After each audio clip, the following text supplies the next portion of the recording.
Pues sí, amigos, en Cantabria que estamos y bien a gusto, 1:38 de la madrugada, 0:38 horas, 12:38 horas en la Comunidad Canaria, y estamos en los estudios de la cadena SER en Torrelavega.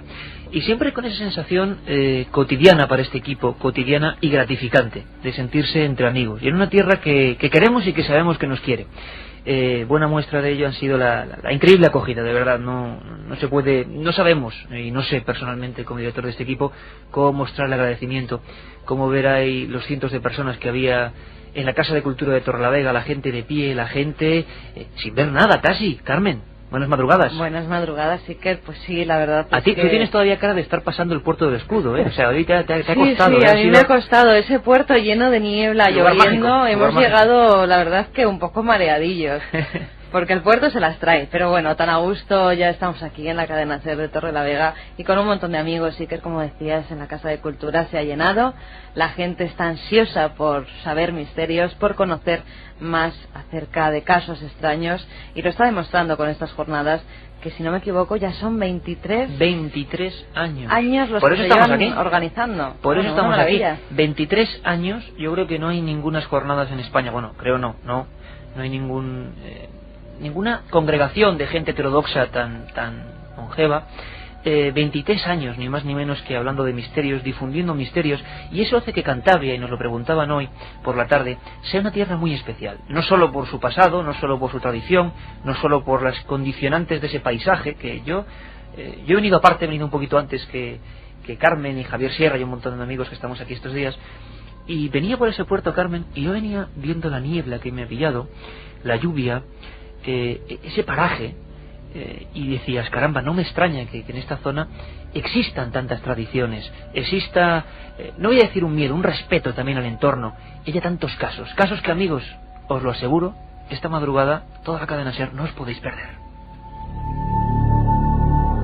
Por cierto que tenemos a un buen amigo, Joaquín Díaz, en los mandos de esta nave del misterio, que hoy está aquí en el corazón de esta buena tierra. En Madrid, Katia Rocha, como siempre, nuestra querida productora, y el maestro Juanma Frasquet. Estamos todos, y ¿estáis dispuestos? Yo creo que sí, porque hay mucho que contar. Si os parece, vamos a empezar con una serie de historias, auguro polémica, y luego ya diré por qué, porque vamos a tocar un tema muy especial para la gente de Cantabria, bien conocido en España, pero igual por muchos amigos no, que son las apariciones de Garabandal, un tema que sigue siendo absolutamente contradictorio, pero fascinante. Pues yo creo que estamos todos, van a pasar por este estudio de la cadena SER en Torrelavega un montón de amigos, vamos a hablar y sobre todo vamos a escuchar, como siempre, documentos, historias, datos. Yo tengo un buen amigo aquí, y esto queda mal decirlo, ¿verdad, Carmen? Porque estábamos en Canarias y nos ocurría lo mismo, ¿no? Y yo creo que es uno de los pocos lujos que se pueden tener en estos días. Allí donde vamos hay amigos. Don Mariano Fernández Urresti, licenciado en Historia, escritor, todo tipo de éxitos, además bien recientes, libros sobre templarios en edad, libros como La Guía Mágica del Camino de Santiago del Archivo del Misterio, libros como Las Claves del Código Da Vinci. Estás venga a producir, y encima haces unas jornadas que llevan 23 años y que nos junta aquí a toda una serie de gente. Mariano, ¿cómo es esto? Tú haces desde este micrófono, estoy yo sentado y te quito el sitio, porque tú haces aquí la Torre del Alquimista, ¿verdad? Sí, eso es, hacemos aquí la Torre del Alquimista con Joaquín, justamente, que es habitualmente la persona que me acompaña. En primer lugar, buenas noches a todo el mundo, y efectivamente son 23 años, lo que no sé si es bueno, porque al mismo tiempo hace que seamos mayores. Pero 23 años no es fácil de cumplir en nada, ¿no? Y sobre todo 23 años teniendo, como habéis dicho, una fidelidad por parte del público que llega desde muchos lugares, no solo desde Cantabria, y que se muestra pues entusiasta, fervoroso y sobre todo indulgente, porque a veces el lugar en el que celebramos las conferencias, ya lo veis, no es muy grande, y aún con todo permanecen en silencio, respetuoso. Por fuera de lo que es la sala, la gente respetuosísima, ni un solo problema. Yo me he puesto en un momento, cuando estaba Sebastián Vázquez hablando, en el lugar de la gente, de 4 y 5 filas de gente fuera de lo que es el habitáculo, y la gente sin ver pero escuchando. Es increíble, eso dice mucho. Es muy bonito, y es yo creo que el impulso que hace la gasolina a este motor nuestro de ilusión, que hace que todos los años pues pongamos en marcha otra vez este tren del misterio, este tren de la magia, ¿no? Y que estemos muchos años para contarlo, Mariano. La pregunta que todo el mundo se debe estar haciendo ya, Carmen, vamos rápidamente a por los teletipos. es ¿por qué Cantabria? ¿Qué tiene que no tenga otra tierra? ¿Tiene algo? ¿Ha habido casos realmente sugerentes? Los ha habido. Y vamos, amigos, a vivirlos.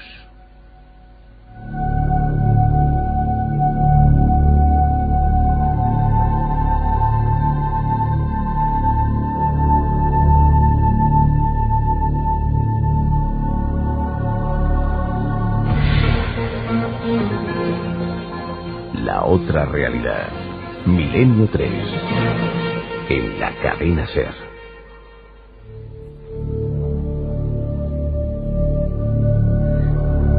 Yo guardo, como lo comentábamos hoy en las conferencias, como oro en paño algunos viejos reportajes de cuando se hacía periodismo de sucesos de estos temas, y algunos tuvieron lugar aquí al lado, o sea, prácticamente a unas manzanas, a unos kilómetros de donde estamos hablando. Estamos en pleno epicentro de una zona que fue muy peculiar. Unos casos tenebrosos, hay que decirlo como son, unos casos inquietantes. Gracias a Mariano Fernández Urresti hemos recuperado algunos documentos que tienen una fuerza tremenda, porque es la fuerza del momento cuando se están contando, de una vivencia fresca.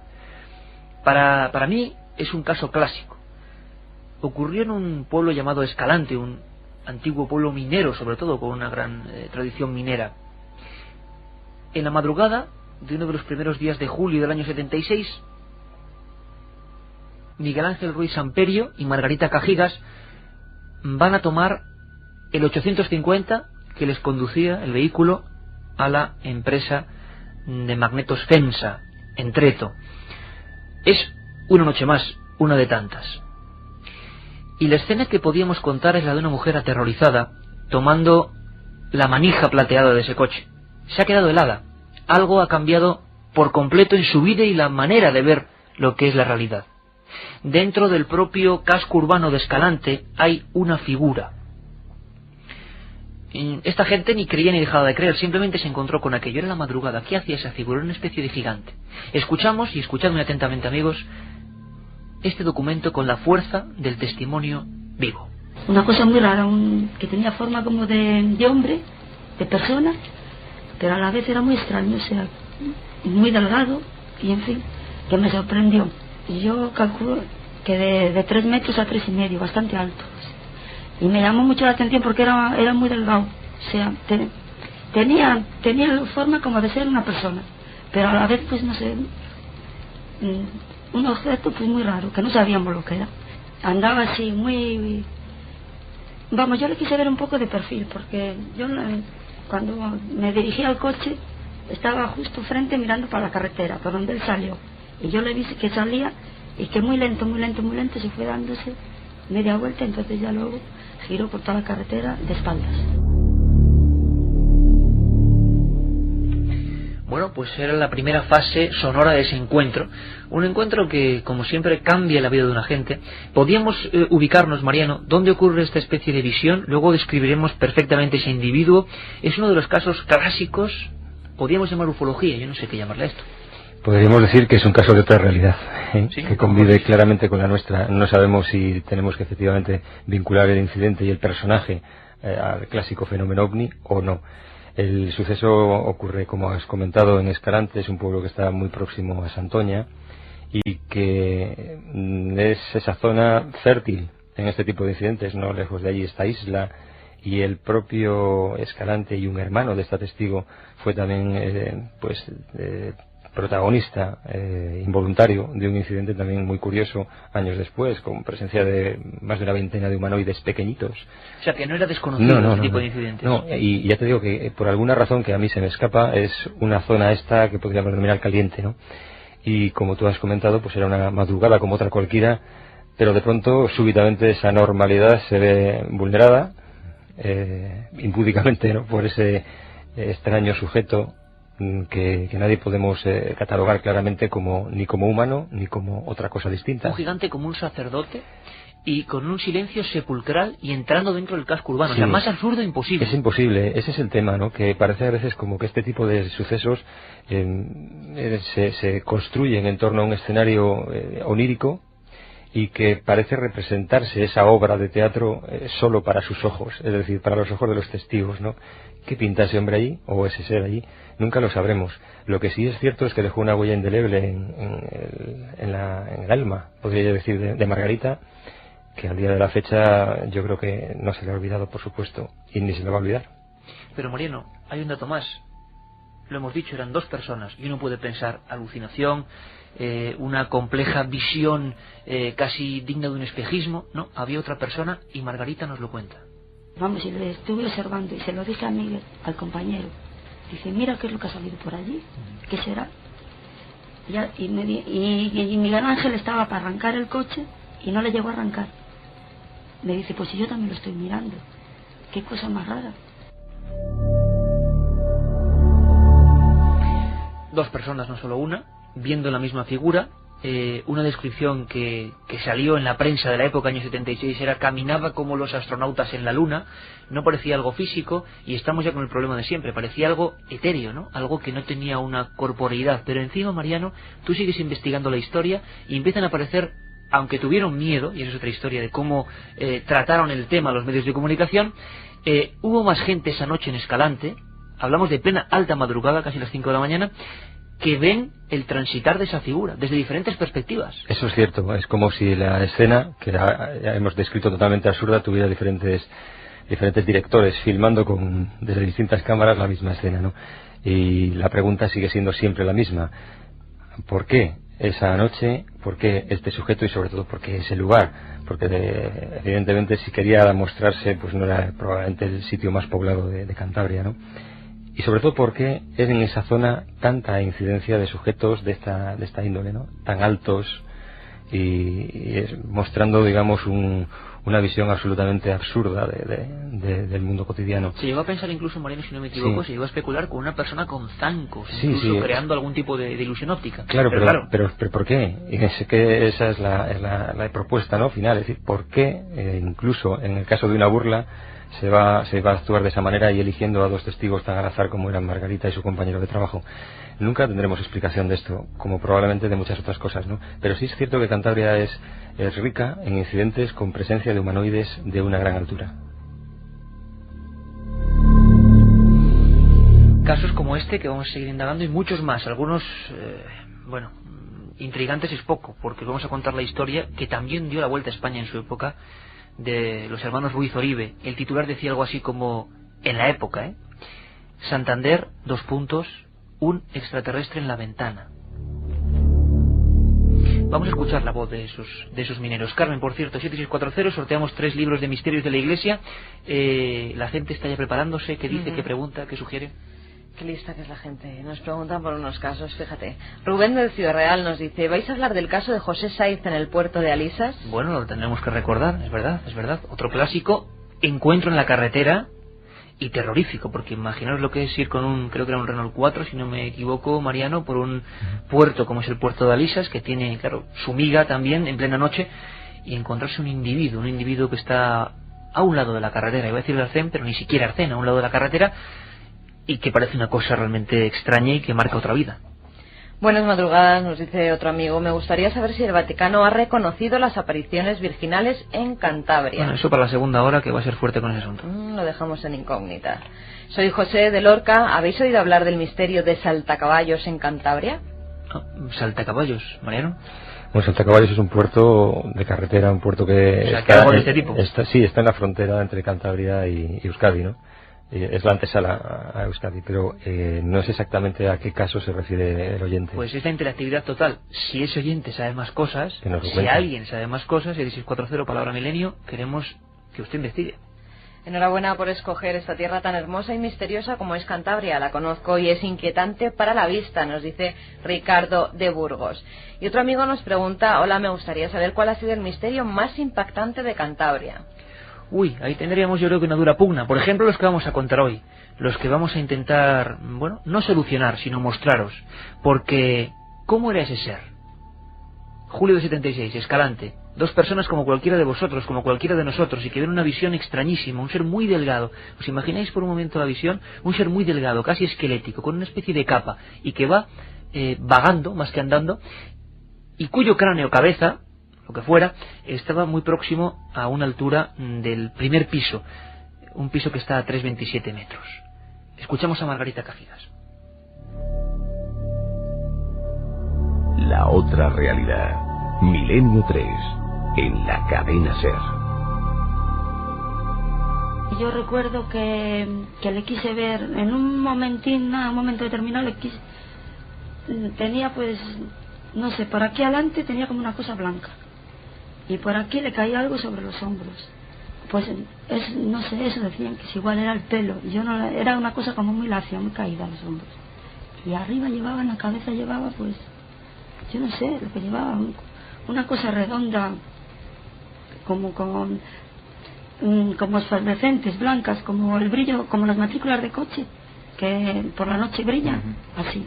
Pienso que nos vio porque yo en el momento que levanté la cabeza, que agarré la manecilla del coche, que me quedé así como perpleja, y él muy lento se fue dándose la media vuelta, y con ya el mismo ritmo fue caminando, muy despacio, muy lento, pero los pasos los daba bastante largos, que nos llamó mucho la atención.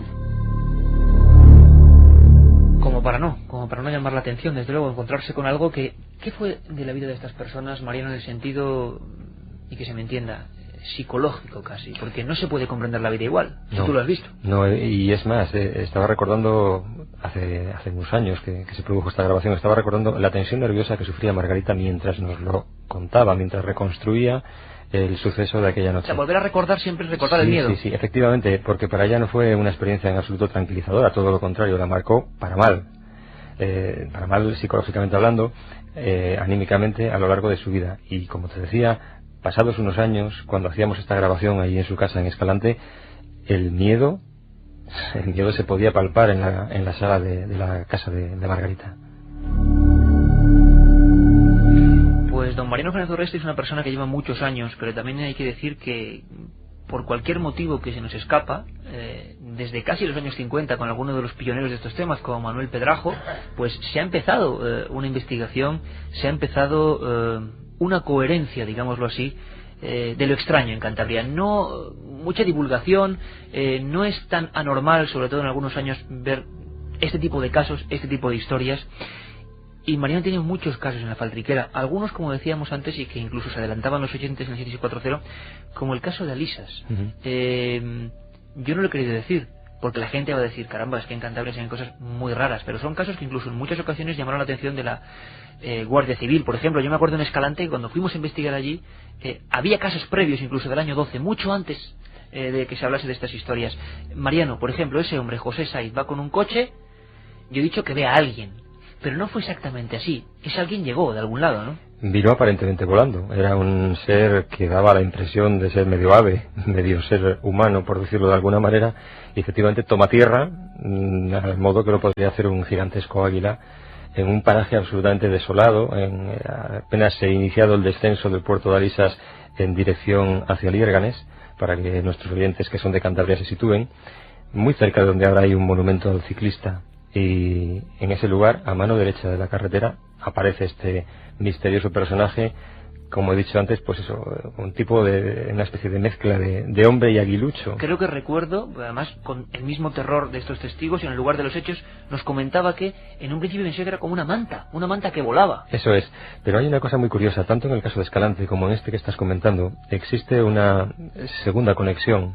Y es la curiosa circunstancia de que algunos familiares, después o antes, fueron testigos de estos incidentes. En el caso que estamos comentando, en el de Alisas, la madre de José Saiz, en compañía de otro joven, entre comillas, del pueblo de la madre de José, digo joven porque tenía alrededor de 90 años, cuando yo pude hablar con ambos, habían visto un pequeño ser, que ellos denominaban una señora, y haciendo alusión a la Virgen, caminando, más bien flotando a cosa de metro y medio del suelo en las afueras del pueblo, unos meses antes del incidente de Alisas. Por tanto, se da esa circunstancia en este lugar. Pero en Escalante ya te comenté antes que un hermano de Margarita fue protagonista involuntario de otro suceso realmente extraño. Es decir, ¿qué es lo que puede emparentar lugares y familiares? Además, lo más curioso, Mariano, es que muchas veces los secretos de familia surgen cuando alguien llega con un nuevo caso, no es nada premeditado. yo creo que va a haber mucho material en la hora que viene de Milenio 3, no solo por Garabandal, sino porque vais a escuchar esas voces, esos testimonios, algunos muy crudos y muy vivos y muy auténticos. Gente del campo o gente de la mina, como los hermanos Oribe, que no creen ni dejan de creer que son como cualquiera de los oyentes de Milenio, como nosotros mismos, pero tenían algo. ¿Os imagináis levantaros y que alguien está mirándoos por la ventana? Y que esa ventana está a unos 3 metros y ese alguien casi está encorvándose hacia abajo para mirarte. Eso ocurrió el 1 de diciembre de 1977 en Puente San Miguel, no muy lejos de aquí precisamente. Y estamos recordando historias. Y yo, para despedirme, recordaría siempre, pues como un fragmento de esa película, Mariano. En el puerto de Alisas, José Saiz también temblaba, me acuerdo perfectamente. Estábamos junto a la carretera. Y lo que me dijo fue que pasó con el coche, aquel hombre, lo que fuese, parece que aterrizó allí y hacía un sonido como el de un ave cuando cae, y le miró. Dice que nunca vio, era un ser humano, nunca vio una cara tan triste y que a la vez le produjera tanto miedo. Volvemos enseguida, Milenio 3, un abrazo, amigo. Y aquí estamos, en la cadena SER en Torrelavega, hablando de misterios de Cantabria, centrándonos en algunos muy curiosos y con Joaquín Díaz en la mesa técnica, avisándoos a todos de que estamos aquí en Milenio 3, que no quepa ningún tipo de posibilidad de equivocación, porque estábamos en la primera media hora sondeando simplemente el terreno. ¿Y sondeándolo por qué? Porque tenemos una cantidad de casos impresionante. Habíamos terminado hablando de Escalante y de una, de una pareja, aunque no eran pareja, sino de 2 trabajadores absolutamente marcados. ¿Marcados por qué? Marcados porque más o menos a esta hora era un poquito más tarde, pero como si fueran las 2:06 de cualquier madrugada, de un día cualquiera, en un pueblo cualquiera, en este caso Escalante, se encontraron, oficialmente, con lo imposible. Y todo el equipo de Milenio 3, también con Juanma Frasquet, por supuesto, en Madrid, también controlándolo todo, con Carmen Porter, con Carlos Barroso, que era enseguida, y con todos los buenos amigos de este programa, vamos a seguir profundizando un poquito más, porque salían casos, salían historias, y lo que es alucinante, Carmen, yo... no sé, siempre lo digo, pero se me queda corto. La audiencia 7640, sorteamos 3 libros de misterios de la Iglesia, porque ahora vamos con Garabandal. Pero caramba, están contándonos de todo, están preguntando por todo. Y algunos con situaciones, vamos a llamarlo, de franco misterio.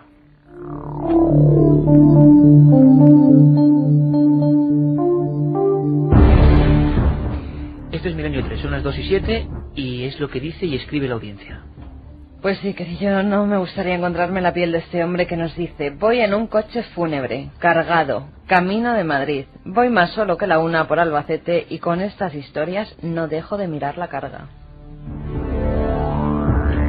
Claro, lo decía ahora con los amigos que estamos aquí en Torrelavega. Una cosa es estar aquí en este estudio, todos más o menos juntitos, hablando con los micrófonos, y otra cosa es cómo te pilla el programa, cómo sientes el programa según donde estés, ¿no? Menudo trago.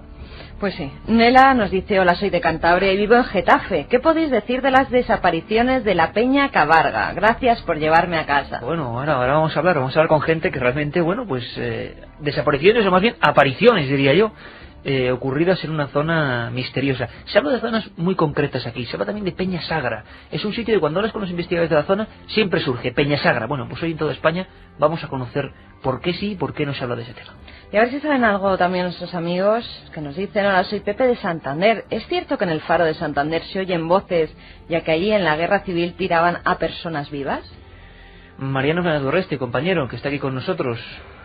La verdad es que no puedo decir, no puedo afirmar que esto sea así. Es tal vez una leyenda urbana o tal vez no. Recuerdo que hay como un monumento o algo de la guerra, ¿verdad?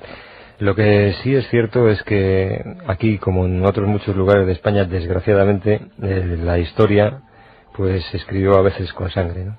Y tal vez esa sangre sigue siempre ahí, imborrable. Villa nos pregunta: ¿qué me podéis contar de posibles casos de licantropía en Cantabria? Hombre, casos de licantropía yo personalmente no conozco, pero vamos, es la gente afina, ¿eh? ¿Tú recuerdas alguno en la historia y tal? No, el más célebre, Roma Santa, que llegó hasta Asturias. Bueno, cuidado, Manuel Branco Roma Santa, el famoso hombre lobo gallego, el único hombre lobo ajusticiado en el mundo, capturado en el año 1851 en Ponferrada, él la ruta que hacía era a Santander. Y creo que algunas de las víctimas estaban ya cerca de la ciudad de Santander.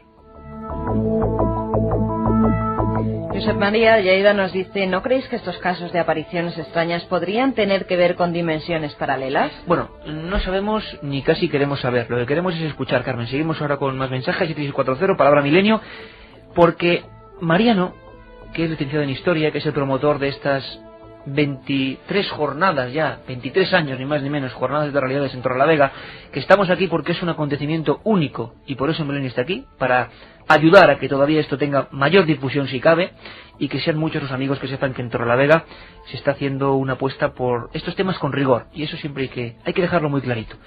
Mariano, me hablabas de más casos, de más historias, nos dejábamos un poco el cuerpo con Escalante. Antes de pasar a hablar de esa historia tremenda de los mineros de Puente San Miguel, oye, la vida decíamos que cambió, pero ¿y el entorno? ¿El entorno cómo se ha comportado con la gente que en Cantabria ha visto este tipo de cosas? Yo creo que en líneas generales mal, y esa tal vez sea una constante en muchos lugares de España, ¿no? No es agradable que a uno se le mire de una manera extraña, como el raro del pueblo.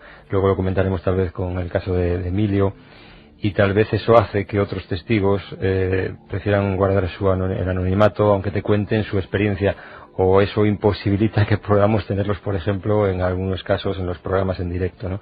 Yo creo que no es en ningún momento beneficioso para nadie decir eso, a pesar de que haya quien piense, bueno, pues lo que se gana con sí, eso. Exactamente, que es notoriedad, no. Un yo minero de no. Puente San Miguel que vive ahí al lado, sí, y que de repente en el año 77, el 1 de diciembre, sale en la prensa, aterrorizado, creo que se lamentó, diciendo que había un individuo gigantesco, pero además había algo más, ¿verdad? Sí. Él no daba palos de ciego, él había visto algo, pero es que más gente había visto algo. Efectivamente, luego tal vez podemos decirlo, pero la farmacéutica de Puente San Miguel, Balbina Noriega, se llamaba entonces, que la farmacia está todavía hoy justo enfrente de la casa del minero, se despertó de madrugada porque había creído que el sol había salido ya, y se empezó a hacer las labores cotidianas hasta que advirtió en el reloj de la cocina que, bueno, pues no era la hora lógica para que hubiera sol. Despertó, Mariano? Una gran luz, una intensa luminosidad que la hizo asomarse finalmente y ver lo que parecía un extraño objeto luminoso que se elevaba desde la plaza de allí, de frente de donde vivía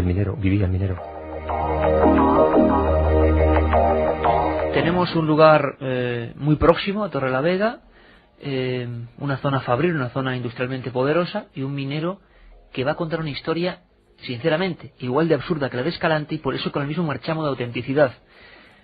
Lo alucinante es que, como suele decir Mariano, alguien había encendido el sol antes de tiempo, y de repente en el pequeño pueblo algo estaba ocurriendo. Tenemos una grabación, y yo te doy las gracias, Mariano, porque son documentos asombrosos, sobre todo por la cercanía al tiempo de los hechos, de ese minero, que habla, como la gente que se gana la vida humildemente y noblemente. Y creo que sin ningún tipo de tapujos y contando lo que vio. Luego veremos que eso le costó caro también, porque a veces ser valiente en este aspecto cuesta. Luego hay que pagar una factura importante en esta sociedad tan hipócrita. Emilio Ruiz Oribe, ¿no? Efectivamente, que no veas cómo temblaba todavía. Un hombre que era más ancho que alto, un hombre acostumbrado a bajar a la mina, a un trabajo duro, y donde hay que tener valor también, valor cotidiano, valor para trabajar. No veas cómo temblaba cuando contaba esta historia. Se la contaba Mariano, y nos contaba que de repente alguien había encendido el sol antes de tiempo. ¿Y qué hizo? Mirar hacia la ventana. Pues yo estaba durmiendo. Normalmente, cuando los perros empezaron a ladrar, porque yo tenía 2 perros en casa metidos, empezaron los dos a ladrar. Y entonces me di media vuelta a la cama, le metí un chillido a los perros, y al mirar por la ventana veía que era una luz que no era natural, se veía mejor que, no sé, que mejor que cualquier día de septiembre o cualquier día de esos buenos que hacen. Y al poco veo un tío en la ventana, miro el reloj y digo, joder, las 5:15. La otra realidad. Milenio 3. En la cadena SER. Las 5:15. Y algo no casaba.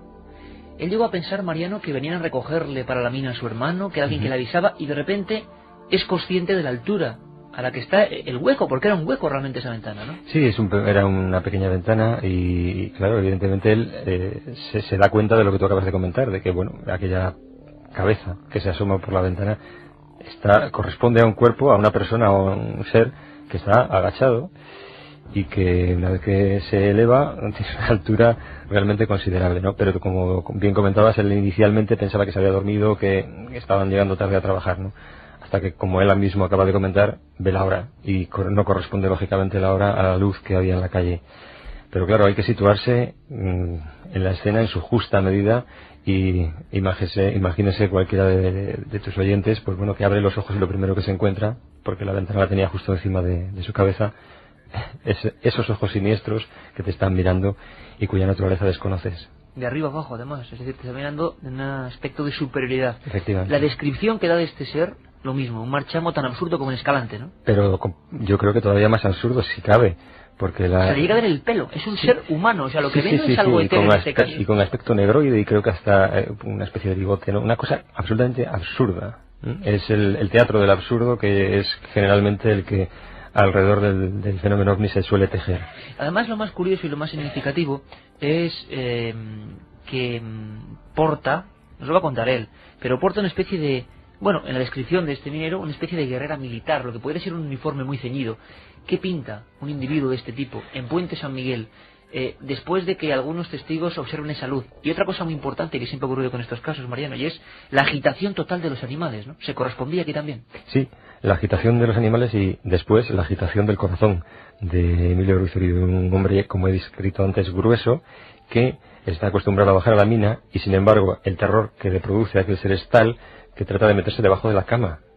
Hay una expresión a lo largo de la entrevista que me decía, sintió, y cito entre comillas, Emilio, que cascas. Sí, que te mueres. Efectivamente, porque la agitación, el corazón se encabritó y comenzó a tener vida propia y latía a una velocidad que a él le hizo temer por su propia vida, ¿no? Eran los dos hermanos, él estaba más alejado de la ventana, estaba mirándolo, y aquello que según la psiquiatría, podríamos preguntarle al doctor José Miguel Gaona, que siempre nos asesora en el mundo de la psiquiatría, este programa, ¿qué puede ser eso? Y él te respondería visión hipnagógica, visión hipnopómbica, pero claro, hay que explicárselo a él, ¿no? Vamos a que nos lo cuente, Mariano, si te parece, porque cuenta exactamente y describe esta entrevista ya antigua, ya añeja, ese momento. ¿Qué hace ese minero cuando ve ese individuo que, no olvidéis, está encorvando para mirar por ese ventanuco, un auténtico gigante, Puente San Miguel, 1 de diciembre, año 79. Era moreno, pelo blanco, bigote, patilla, y tenía una guerrera militar. A verle, me metí debajo, después, al cabo de, no sé, un minuto, 2 minutos, 3, no sé, me metí debajo de la manta y creí que el corazón se me salía. Como era eso, llegó pom, pom, pom, pom, pom, pom, pom, pom. Ahí teníamos ese latido, y de nuevo, Mariano, la correspondiente negligencia, vamos a decirlo así, por parte de la gente, porque aquel individuo se marcha, aquella luz se apaga y no vuelve a pasar nada más. Creo que ellos bajan incluso, se aterrorizan, pero el hermano sí que llega a bajar hasta la puerta y logra ver algo. ¿Logra ver este hombre de nuevo o no? Yo no pude hablar con el hermano y ese testimonio no lo puedo corroborar. Lo que sí te puedo decir es que, como antes comentábamos, la farmacéutica sí que parece ver un objeto luminoso que no sabemos si tiene que ver con el humanoide este o no, porque tampoco tenemos el testimonio definitivo de que diga que ese ser entró en aquella, entre comillas, nave o lo que fuera, pero muy probable que tuvieran que ver los dos fenómenos, ¿no? Y otras personas de pueblos próximos pues pudieron ver ese objeto ya en el aire. ¿Tiene que ver o guarda relación con el humanoide? Probablemente, como te decía, sí, pero no lo podemos afirmar, ¿no?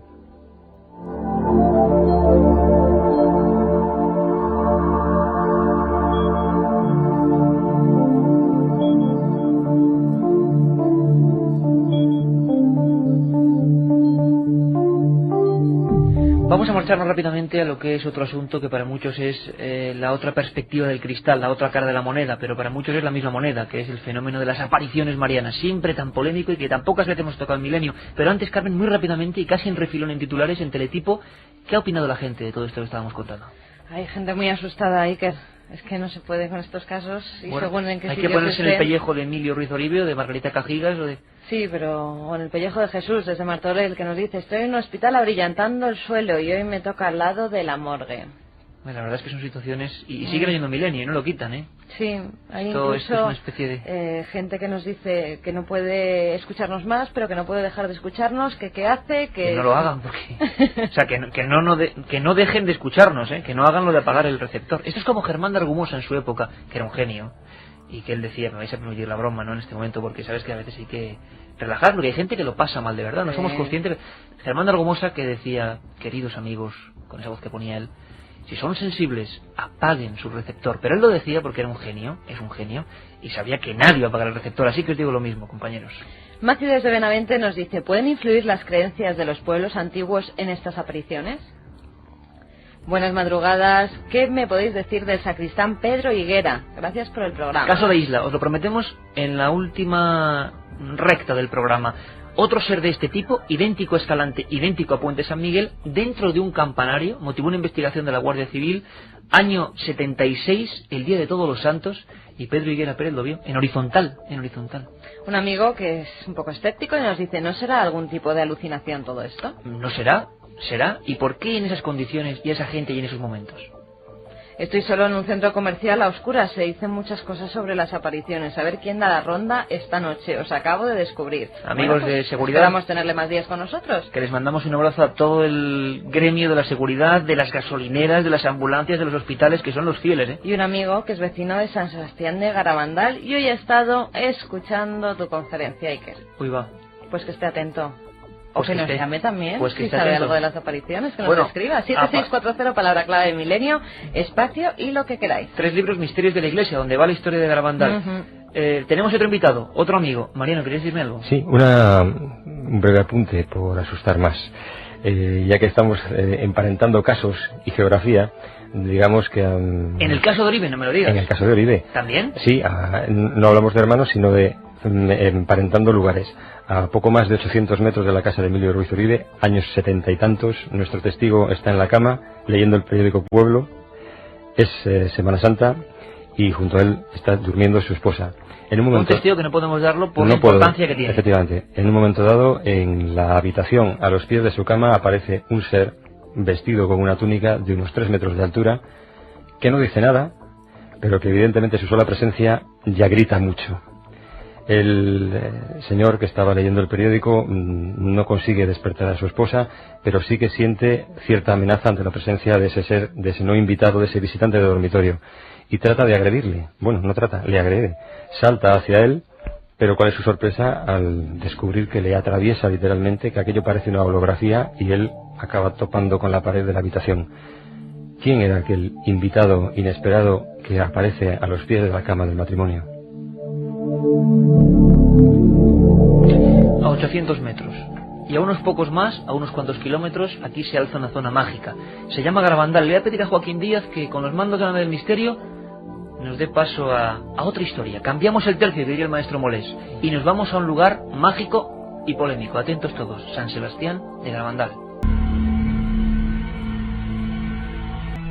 4 niñas serían protagonistas de un enigma que aún a día de hoy, más de 40 años después, no parece resuelto.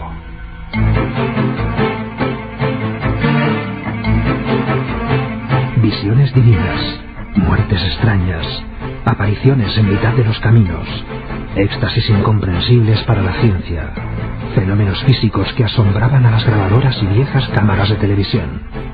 Todo eso, y mucho más, ocurrió en un pueblo cuyo nombre ya es sinónimo de misterio. 2 y 24 minutos. Milenio 3 desde Cantabria, desde Torrelavega. Mañana, por cierto, seguirán las jornadas sobre otras realidades en la Casa de Cultura con Javier Sierra y con Carmen Porter. Por cierto, que no se me olvide, y me lo recuerdas, Carmen, al final del programa, tenemos un pelotazo fuerte para el domingo de 3 a 4. Tiene que ver con el famoso tema de los ummitas. ¿Os acordáis? Lo recordaremos, de 3 a 4 el domingo. Que nadie se lo pierda, aunque diremos algo. Carmen, en Teletipo, Fechas concretas, decía Carlos Barroso, año 61, algo ocurre en las montañas del corazón de Cantabria. Efectivamente, Iker, la historia comienza en San Sebastián de Garabandal. El pueblo se encuentra a unos 500 metros de altura, situado a los pies de la histórica Peña Sagra. 4 niñas se encontraban la tarde del 18 de junio de 1961 cogiendo manzanas de un huerto perteneciente al maestro. Se fueron a comer las frutas a una pequeña calle cercana cuando escucharon una especie de trueno. De repente, según relataron las niñas, se les apareció una figura muy bella, con muchos resplandores. La primera en verlo fue Conchita González, que inmediatamente cayó de rodillas. A los pocos segundos, sus amigas Maricruz González, Jacinta y María Dolores Manzón hacían lo mismo. Según declararon, se les apareció el arcángel San Miguel, que iba vestido con un vestido largo, azul, sin cintos, alas rosas, claras, bastante grandes, muy bonitas, dijeron. Su carita ni larga ni redonda, los ojos negros y la cara trigueña. Las manos eran muy finas, las uñas cortadas y los pies no se le veían. El ser les anunció la venida de la Virgen el día 2 de julio. El equipo de producción de la cadena SER, que ya sabéis que ya está trabajando a tope, dirigido por Mariano Revilla, ha querido movilizar a los actores para recordar algunas escenas. Por ejemplo, una niña, que parece que es la líder de toda esta historia, Conchita, describía así su visión.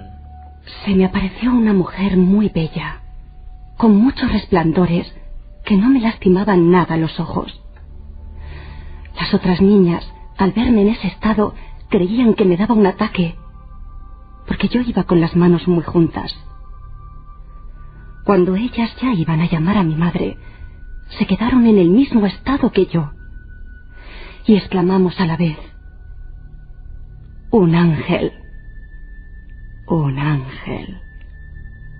Luego hubo un cierto silencio entre las 4.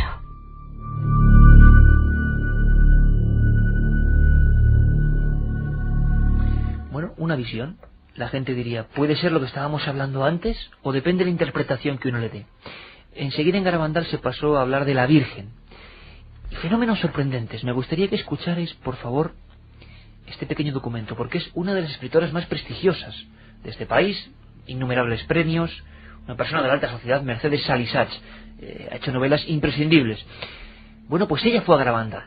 Resulta que estas niñas ya no era una aparición, sino empezaban a ser comunes. Y las 4 niñas, y esto sí que es asombroso y único, creo yo, en la historia de los fenómenos extraños, sufrían los éxtasis y una serie de fenómenos anómalos al mismo tiempo, milimétricamente. Bueno, Mercedes Salisach nos habla de una cosa asombrosa.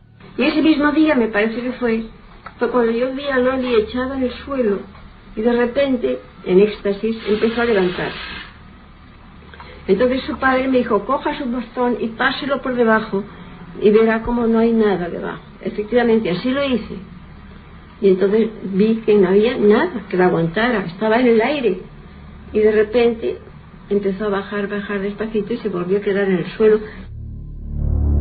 Lo decía Mercedes Salisach, ni más ni menos. Hay un ejemplo que es, Mariano, el poder, luego hablaremos de eso si te parece, que es que hasta una película se puede rodar, una película sobre Garabandal, el cine español moviéndose para hacer una historia que es más famosa en América y fuera de nuestro país que en España. Nos acompaña también un buen amigo, son muchos años rodando por estas tierras, miembro de la asociación Tercera Fase, también con Mariano mano a mano, compañero en los medios de comunicación, Fernando Bustamante. Fernando, buenas madrugadas, amigo. Hola, buenas noches a todos. Encantado de que estés aquí en Milenio 3, ¿eh? No, es un placer estar siempre contigo, lo sabes perfectamente bien. Oye, Fernando, yo sé que tú contaste todo el tema, que has investigado a tope, que habéis vivido experiencias personales fuertes en esa zona mágica y que no vais a contar.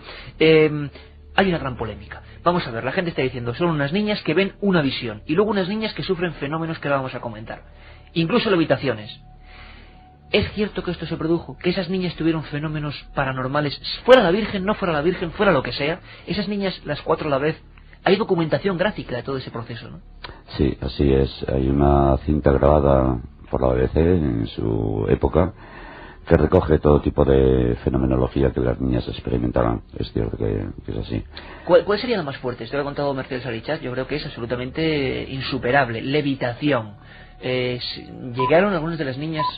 Porque claro, algunos de los fenómenos parecen lógicos desde el punto de vista de la histeria o desde el punto de vista de la insensibilidad que provoca el éxtasis, ¿no? Pero llegó a ver cosas más raras, Fernando. Pues sí se han visto cosas más raras, como era el hecho de que estas niñas caían en trance, pegaban unos rodillazos tremendos contra el suelo y bueno, los mozos del pueblo trataban por todos los medios de levantarlas hacia arriba y parece ser que una fuerza extraña impedía que esos motos pudieran ponerlas de pie por el peso que conllevaban. Incluso los médicos parece que tienen una importancia fundamental, porque cuando esto se empieza a rumorear por toda la zona de Cantabria, empiezan a llegar coches, empiezan a llegar visitantes, periodistas y también médicos como Luis Guillén, médicos que analizan a las niñas, médicos, Carmen, que llegan a hacer que pruebas, sobre todo lo primero que se centran los psiquiatras y los médicos es la visión, cómo está bloqueada, cómo no. Eran 4 niñas, que ahora nos lo contaron nuestros amigos, que parece incluso salían al mismo tiempo, sin tener reloj en casa, y coincidían en el punto exacto, a 1 hora, minuto y segundo exacto, y entraban en éxtasis. ¿Los ojos? Sí, hubo diferentes médicos que se acercaron hasta San Sebastián de Garabandal para hacer diferentes pruebas a estas videntes. Uno de ellos fue Ricardo Puncernau. Él es director del Departamento de Neurología en la Clínica Universitaria de Barcelona, y él llegó a hacer experimentos tremendos con las niñas que incluso se repitieron o fueron anteriormente realizados en otras apariciones marianas como en Ezquioga. Consistía en pinchar en diferentes partes con agujas para ver la sensibilidad táctil. ¿Me estás hablando de que esas niñas de entre 10 y 14 años les pincharon en los ojos? Sí, efectivamente, en algunos de los casos llegaron a pincharlas en el globo ocular, y en ningún momento ellas realizaban ningún incluso acto reflejo. Estaban con los ojos completamente abiertos, en éxtasis permanente. Y fíjate cómo serían los éxtasis, que antes lo ha dicho, cuando se caían de rodillas, no se hacían daño, no tenían heridas en esas rodillas. Hay que decir que algo no es un camino asfaltado, precisamente, ¿no? No, es un auténtico pedregal, y bueno, tú también lo conoces perfectamente. Pero auténticas hachas de siles casi, como salientes, ¿no? Sí, efectivamente. Y ningún tipo de rasguño, ni nada que justificase esa caída tan aparentosa. Muy brevemente, Mariano, ¿zona mágica también?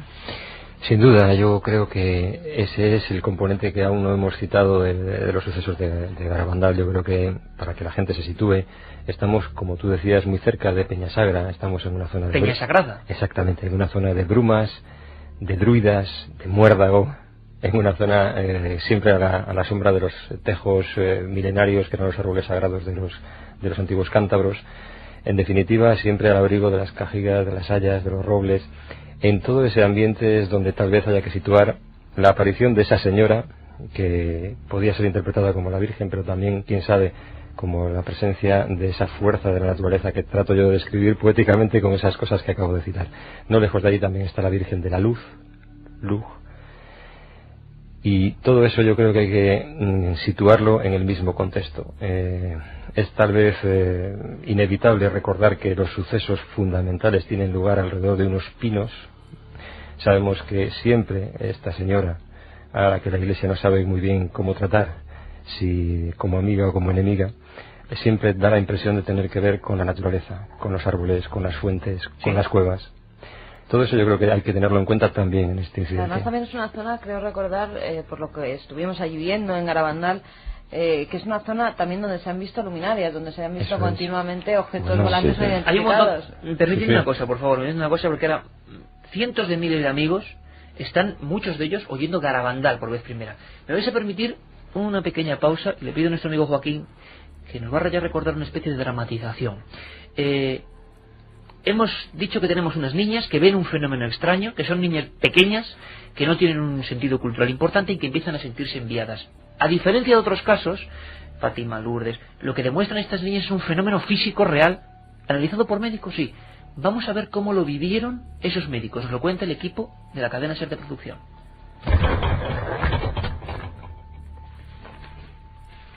Tras observar minuciosamente a las niñas, en gran cantidad de trances auténticos había una pérdida total de la sensibilidad y la sensorialidad.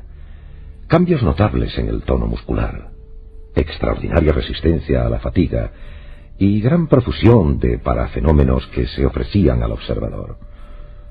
Los estados de trance podrían recordar lejanamente a las crisis estudiadas por Charcot. Charcot, sus experiencias fueron aterradoras, sí.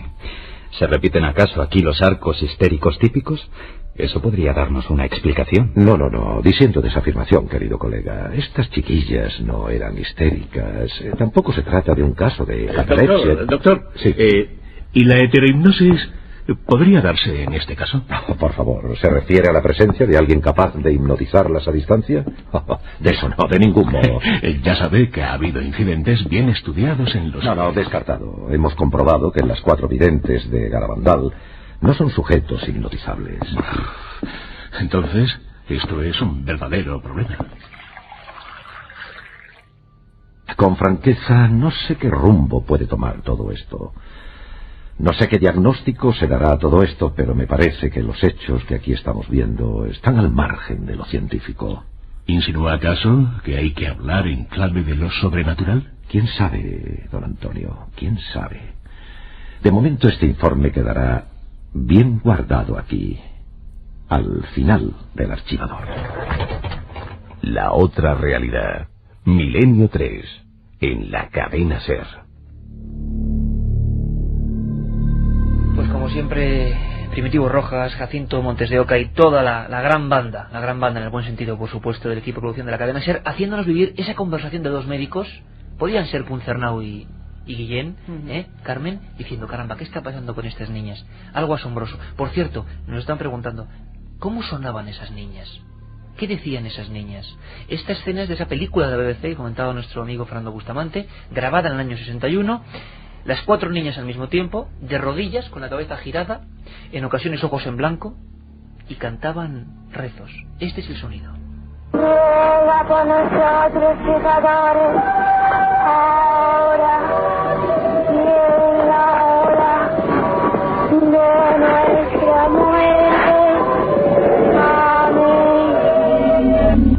Desde luego que es algo casi fúnebre, es algo terrorífico. La escena, Fernando, sería un pueblo, por supuesto que vamos a hacer un programa solo de Garabandal íntegro y a ser posible desde allí, que es como tiene que ser, pero estamos, ya que estamos en Cantabria, abriendo el abanico para que mucha gente conozca el asunto.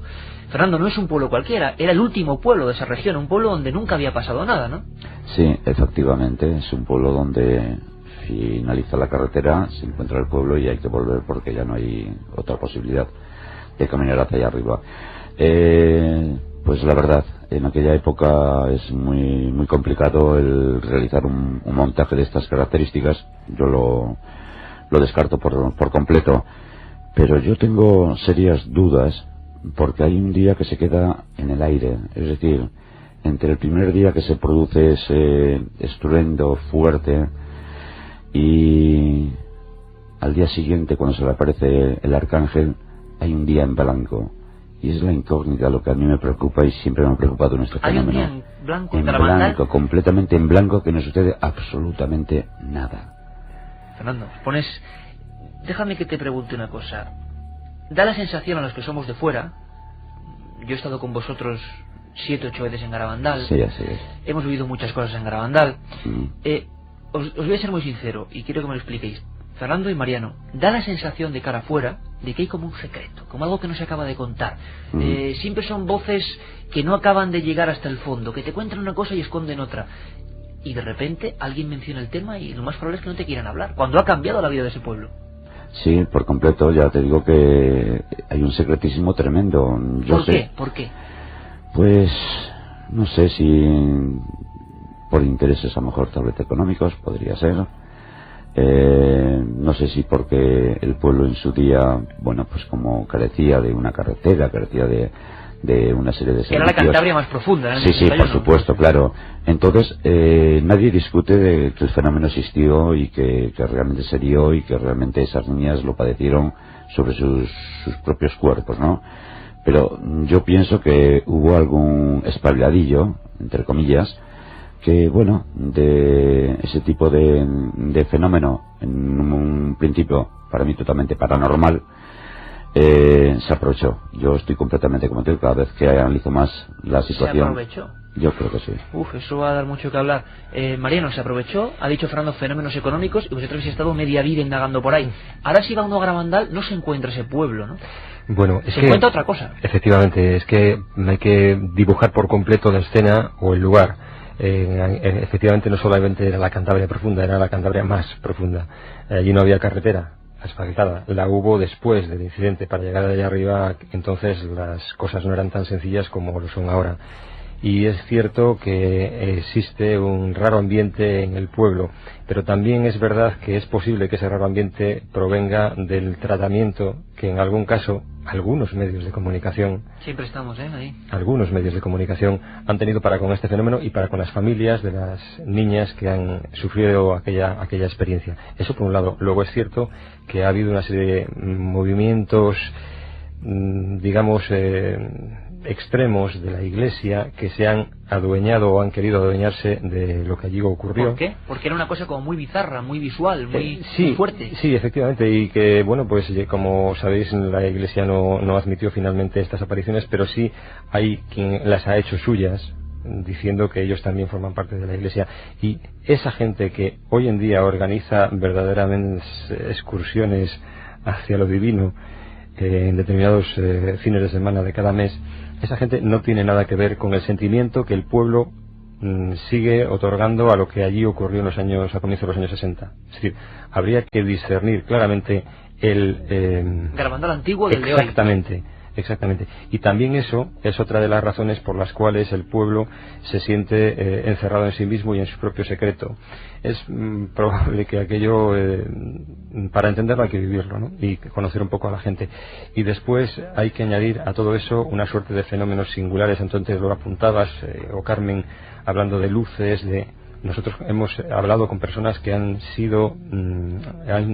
tenido encima de su cabeza durante 45 minutos aproximadamente un ovni mondo iliondo, es decir, ajustándonos a la descripción clásica de un ovni desde la salida del pueblo, en las inmediaciones de la Bolera, hasta un invernal situado bastante lejos del pueblo. Visiones de figuras, como antes hablábamos, sí. De las que habéis sido testigos en alguna ocasión. Pero tú fíjate lo que es salir del pueblo y durante 45 minutos tener sobre tu cabeza un objeto volador no identificado, y que de pronto ese objeto se lanza prácticamente en picado hacia una zona en concreto de la cordillera de Peñasagra y da la impresión de desaparecer allí.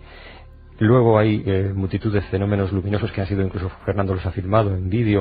Es decir, hay una serie de componentes alrededor de toda esta historia de aquel paisaje misterioso. Y un paisaje, si me permitís, que me llama mucho la atención una cosa. Cuando uno ve las puertas de Garabandal, ve una especie de dibujos que parecen prerrománico, con unos símbolos que yo no he visto nunca en la vida, que sería bueno que algunos historiadores pudieran darnos. Se ve un primitivismo tremendo y enigmático. Sí, y ¿sabes a qué recuerda un poco? Tiene el sabor de Rennes-le-Château. Esa subida a Rennes-le-Château, caracoleando por una carretera que parece llevarte... Rennes-le-Château, ese pueblo que nos lleva al enigma, sobre todo del Código Da Vinci. Y que tal vez aquí también habría que poner que este es un lugar terrible, ¿no? Este es un lugar terrible. Qué buena frase, sí, señor, como hizo aquel cura. Aquel cura que se volvió rico de la noche a la mañana y que se empezó a hablar a raíz de ahí prácticamente de unos linajes sagrados que, fíjate, ha acabado casi en toda la historia del Código Da Vinci, pero no vamos a hablar del Código Da Vinci en Cantabria, sería ya demasiado. Pero un pueblo especial, un pueblo extraño. Carmen, muy rápidamente también, ¿qué está opinando la gente? Lo de Garabandal, sigue levantando ampollas. La gente sigue... Porque aquí sé que es un tema delicado y por eso estamos acercándolo muy de pincelada y muy preparando el terreno. Sí, sobre todo también nos están llegando muchos casos de gente que ha visto cosas por estos lugares de Cantabria. Pues por supuesto que esa información quedará para nuestros amigos también, Fernando y Mariano. Marcos, por ejemplo, nos dice: en un bosque cántabro vi una noche de San Juan a unos hombres sin cabeza que pasaron de largo. Todavía estoy muerto de miedo. Bueno, eso habría que analizarlo mucho más porque eso sí que es una alucinación, ¿no? Pero ha habido casos parecidos, yo recuerdo en las Urdes. Lo que pasa es que eso para mucha gente, para muchos psiquiatras, es un fenómeno puro de alucinación, ver un decapitado, ¿no? Pero bueno. Y en algunas apariciones marianas. También. Fátima, anteriormente, antes de ver la aparición de lo que supuestamente era la Virgen, se les aparece una mujer, según describieron ellas, sin cabeza. Qué curioso. Más cosas, Carmen. Vamos a ver, se dice que hay psicofonías sobre Garabandal y las niñas, ¿es verdad? Caramba, yo eso sí que no lo he escuchado.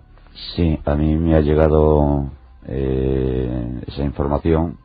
La tengo en estudio, no sé todavía cuál es el contenido de la misma, pero sí parece ser que hay psicofonías. Porque se grabó, claro, es que las niñas son las niñas más grabadas de estos fenómenos, sin duda, en España. Por supuesto. Horas y horas de magnetofón y de vídeo. Sí, lo que era antes el Super 8, que se llamaba. Sí, efectivamente, hay muchísimas grabaciones. Una cosa importante, porque antes de que sigas, Carmen, creo que esto la gente tiene que saberlo. En esta especie de actos que estamos dibujando muy por encima un fenómeno que es de aquí, del que nunca habíamos hablado, hay una escena que es básica. Decía Fernando, secreto. Decía Mariano, lugar concreto, terrible. Volví a decir, Fernando, una cosa muy interesante, que es di en blanco. Yo aporto algo más. A todo esto de los médicos, de las niñas en éxtasis, de la hipnosis compartida, imaginaos qué ocurre si de repente un sacerdote, el padre Luis Andreu, llega desde Oña, Burgos, a investigar los hechos, llega con un talante primero escéptico, y hay una filmación en vídeo. Lo alucinante es que hay filmaciones y sonidos en la que se ve la cara terrible de ese hombre, que se convierte en cera. Están las 4 niñas en éxtasis, mirando al lugar donde esos pinos que comentaba Mariano, y este sacerdote detrás. Y de repente un día ocurrió algo asombroso, ocurrió algo que nadie se esperaba. El padre Andreu, al parecer, vio algo así como el milagro.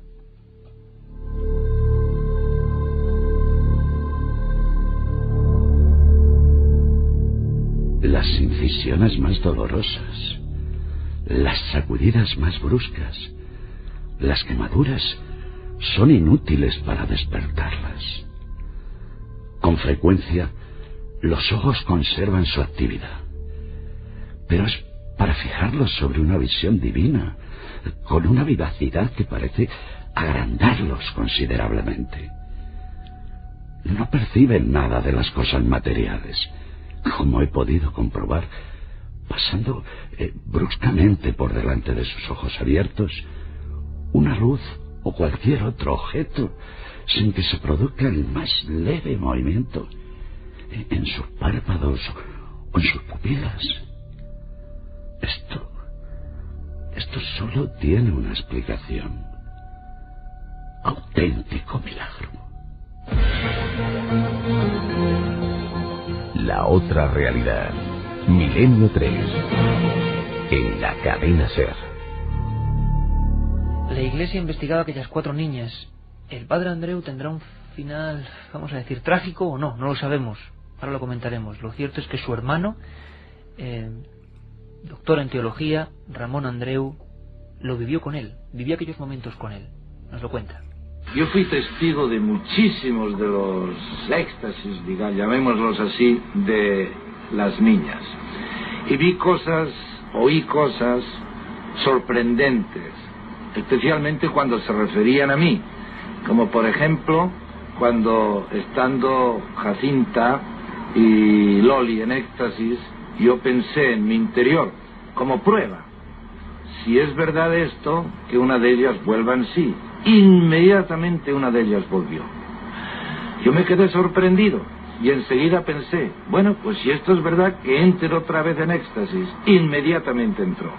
Yo me volví a mi hermano Luis, que estaba conmigo, y le dije, ten cuidado con lo que piensas, que aquí la transmisión de pensamiento es fulminante.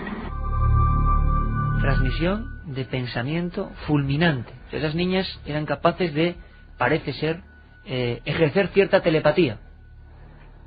Yo creo que sí, y sobre todo de Conchi con respecto a Dolores. Hay una niña que era dominante entonces. Sí, ¿no? Conchita sin ninguna duda manipulaba de alguna forma a las otras 3, a Dolores, a Conchi y a Maricruz, vamos, sin ninguna duda. Una personalidad más fuerte, más... hablaban de que ese sacerdote, el hermano, hasta casi le dice, cuidado a su hermano, cuidado. Pero el hermano tenía la mirada ya en otra cosa. Mi hermano Luis era frío en este sentido de aceptar estas cosas. Él fue muy buen teólogo, él se doctoró en la Universidad Gregoriana, enseñó por un año antes de su muerte teología a los jesuitas, y el día en que él dijo milagro, milagro, milagro.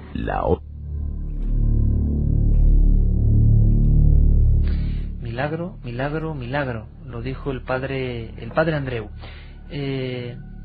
Bueno, un sacerdote que de repente dice, mira, estoy viendo algo inexplicable. Pero ¿cuál es el final de este sacerdote, Carmen? Exactamente. Pues él regresa... Después de decir eso. Sí, acaban las apariciones, él queda muy tocado con esa figura que aparentemente ve. Él dice que es una figura virginal la que ha contemplado, y de regreso en coche al lugar de vacaciones donde estaba pasando unos días junto a la familia Fontaneda, llegan en el coche, en el trayecto del coche, le preguntan si le pasa algo porque tenía una actitud un tanto extraña, no hablaba, no quería comentar nada. Él dice que ha sido el día más feliz de su vida y en ese momento muere. En ese momento en que además las cámaras, los tomavistas, reflejan su cara, que está viendo algo con las niñas. Nadie había logrado ver nada con las niñas. Rápidamente escuchamos a la tía de Conchita, de esa persona que Fernando decía que tenía una influencia sobre las demás niñas, hablando de ese final triste y que desde luego convierte a Garabandal, y ahora hablamos de eso, en una auténtica novela negra. Y el padre Luis decía, calma, calma, queda una. No lo decía con la boca, se ponía así como diciendo, calma, que falta una. Era María Cruz, que es la que más le duró el éxtasis en este día en la iglesia. Y después ya salieron y subieron a los pinos. El padre Luis también subió a los pinos, y cuando llegó a los pinos, pues él dijo, milagro, milagro. Y entonces pues eso se creía que es que había visto él también la visión en aquel momento. Él no lo dijo. Y entonces pues ya terminó, bajaron, y estaban aquí los Fontanedas, y ya llevaban al padre Luis para Oña. Y entonces pues por el camino pues eso ha dicho, que es la Virgen, es cierto, cuanto nos quiere nuestra madre. Ha sido el día más feliz de mi vida. ¿Qué le pasa, padre? No, sueño. Un sueño, Mariano, del que no despertó. Sí, evidentemente sí, aquel fue el día más feliz de su vida. Muere en el coche, es que esto es de película. Sí, es realmente... Ve el milagro y muere en el coche, y están las fotos de su tumba y en Garabandal. No cabe duda de que debió morir feliz, ¿no? Por lo que él había dicho previamente. Pero la verdad es que este es un lugar terrible y también un lugar curioso. Te contaré una anécdota. Hace unos cuantos años un amigo nuestro, que es un profesor de yoga del Instituto de Yoga Clásico de Bombay, que por supuesto no había estado en Garabandal ni en aquella zona en su vida, pasaba en coche por Cosío, ya sabes, el pueblo que hay abajo, antes de su vida, esos 5 kilómetros que separarían Cosío de Garabandal, y sin que nadie le dijera nada, y sin haber estado jamás en ese lugar, preguntó qué había allá arriba, porque percibía la existencia de una energía especial. No te digo ni buena ni mala, sino especial. Es muy curioso que un hombre con una cierta capacidad sensitiva, que no había estado jamás en aquella zona, como te digo, que venía de Bombay, es muy curioso. ¿Notase algo ahí? Efectivamente. ¿Por qué? Pues porque, como te decía yo, tal vez al margen de las niñas, que pudieron ser antenas, catalizadores de lo que allí late, tal vez, como te decía, y yo insisto, el asunto es el lugar. El lugar es terrible. El lugar es terrible, lo dice Mariano Fernández Urresti, licenciado en Historia y autor de libros como Un viaje mágico por el Camino de Santiago. Esto no es Camino de Santiago, pero es lugar de poder, seguro 100%. Fernando, yo no quiero tirarte mucho de la lengua, y sobre todo porque nuestros amigos están comprendiendo que este programa va a hacerse en Garabandal, que es donde tiene que ser, allí, con todo esto. Padre Andreu, una muerte misteriosa. Y tú antes, fuera del micrófono, me hablabas de caramba, que hay mucha tela que cortar en la muerte de ese cura que estaba certificando la historia, ¿no? Sí, hay que tener en cuenta que yo creo que una investigación seria desde el inicio no se ha realizado nunca. Es decir, habla de este hombre que vio el milagro. Pues yo creo que el milagro que vio fue su propia muerte, o sea, sin ninguna duda, porque es una muerte extraña, al menos compleja. Una persona que había almorzado sin ningún tipo de problema, joven, y hombre, por el mero hecho de decir que ha visto a la señora, a la madre o a la Virgen, pues... Imagino que afectaría mucho en las propias niñas y en Garabandal la muerte del sacerdote que estaba avalando todo eso, ¿no? No afectó en la medida que tenía que haber afectado. Tú te quedas con tú haces un poco de garabandalero, ¿no? Es decir, en el aspecto de que parece que te guardas mucha información y que iremos desbrozando. Pero sin duda, bueno, ¿hasta cuándo las niñas sufren fenómenos? Porque las niñas de repente nos están preguntando, ¿están aquí o no están aquí? Sí, las niñas marchan a Estados Unidos, ¿no? Sí, efectivamente, ellas emigran porque su vida aquí en España, y más concretamente en el pueblo, es inllevable. Es decir, lo tenían muy complicado el continuar, las investigaciones que se realizaban en cada momento, las llamaban del obispado de forma continua. ¿Les obligaron a retractarse en alguna ocasión? Sí, efectivamente, e incluso se retractaron las 4, luego posteriormente de forma distinta lo hizo Maricruz. Pero vamos, quiero decirte que era una vejación las que llevaban las niñas tremenda. Pero mientras que realmente a mí particularmente, y que soy un fiel defensor de la fenomenología como tal. Sí, o sea, sí. yo no voy a entrar a valorar si es la Virgen, si es un los ángel, fenómenos que sufrían las si es un niñas. extraterrestre o quien sea. A mí, mientras que no me expliquen qué es lo que sucedió ese día que está en blanco, la muerte, por ejemplo, del padre Andreu, sería complicado investigar porque había que deshumar al cadáver, con lo cual es muy, muy complicado, no se va a realizar nunca. Y bueno, pues como incluso habéis mencionado a Pontegrana y habéis mencionado al otro psiquiatra, pero bueno, aquí hay un psiquiatra en Cantabria que tuvo tanta importancia dentro de la investigación porque llegó a pertenecer a esa comisión de investigación. En el obispado, como era el doctor Morales. O sea, hablamos de ciencia, hablamos de psiquiatría y hablamos de una investigación muy densa de la que parece que ha salido muy poco a la luz. Carmen, hablamos muy brevemente de la investigación periodística de una aparición mariana que sí, bueno, con fenómenos mucho más fuertes que en Fátima, pero mucho más desconocida, ¿no? Sí, y otras muertes extrañas, por ejemplo, el primer sacerdote, Monseñor Pujol, que era el obispo de Santander, es el primero que prohíbe a los sacerdotes, tanto de la zona como de los que venían de fuera, dar misas en Garabandal, y prohíbe también a los fieles que vayan a escuchar o a ver lo que allí pasa. Pues bien, Monseñor Pujol es el segundo sacerdote que muere en extrañas circunstancias en un accidente de coche. Dicen que sus últimas palabras fueron: Dios mío, ¿qué me pasa?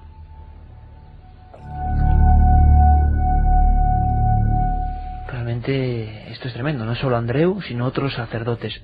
Muy rápidamente, las niñas hoy están en Estados Unidos, muy lejos de toda la vorágine. Se fueron, las echaron. Luego me contáis algún detalle muy breve como cuánto vale el terreno en Garabandal, que es impactante. Escuchamos esas voces. Éramos tantas, pero yo era una niña como todas, me gustaba jugar y estar por ahí. Todos querían a la Conchita que había visto a la Virgen, y yo quería que la gente de mi alrededor me quisiera por mí. Por eso trataba de olvidar y que ellos también olvidaran quién era yo y me quisieran por mí misma. Hubiera sufrido menos. Mariano y Fernando, que hablaban ahora mismo secretos en torno a Garabandal. Muy breve, Mariano. Sí, 10 segundos, para emborronar todavía más las escenas. Nuestro compañero Fernando y también otro amigo nuestro, José Luis Respuela, tuvieron la oportunidad de entrevistar a Dolly en cierta ocasión, a una de las niñas, que les comentó que la señora que ellas veían venía físicamente dentro de una burbuja transparente. En eso, dijo, venía ella. Se refería a la Virgen, claro. Un montón de incógnitas. Carmen, rápidamente los tres ganadores de Misterios de la Iglesia. Uno de los reportajes es Garabandal. Claro que sí, uno de los capítulos, uno de los reportajes. Vamos con ellos. Los ganadores son Francisco de Alicante, que dice: lo de las niñas puede producirlo su propia mente. Le encanta el programa, pues uno de los libros va para él. Ángel de Girona: es cierto que caminaban de rodillas hacia atrás por un camino pedregoso. Gracias y felicidades por el programa. Otro libro para él. Y Óscar de Manresa, que ha escuchado el programa y dice que atropelló a un ser sin rostro y cuando fue a mirar no había nadie. ¿Imaginación? Pues mejor pensar que sí, casi mejor pensar que sí. Imaginación en Garabandal no. Muy rápidamente, el domingo de 3 a 4 hay un bombazo. Nuestro compañero Antonio Luis Moyano, miembro de este equipo, colaborador, ha entrevistado a José Luis Jordán Peña, el creador de la fama de Humo, y en una conversación le pregunta si el sello famoso de la H de los humitas lo puso él. Dice que no. Jordán Peña, declaraciones exclusivas, el hombre que hizo el gran montaje de la historia de estos temas en España. Dice que era la CIA. Vamos a ver qué pasa con todo eso. Lo escuchamos. El sello es una cosa formidable, ¿eh? El sello no es mío. ¿No es tuyo? No es mío. El sello es de la CIA. ¿El sello de Humo es de la CIA? No diga eso. Pues sí que lo ha dicho. Afectado por una parálisis parcial, el psicólogo industrial que creó la mayor historia increíble, el mayor mito moderno sociológico de ovnis en España, dice ahora que fue la CIA. Lo investigaremos porque es un pelotazo de 3 a 4. Gracias a todos, amigos, gracias Fernando, gracias Mariano, porque habéis puesto perfectamente las diapositivas de una historia que tenemos que concluir en Garabandal, con todo tipo de temas y documentos. Es un placer y gracias porque Cantabria, gracias a vosotros, nos recibe siempre con las manos abiertas.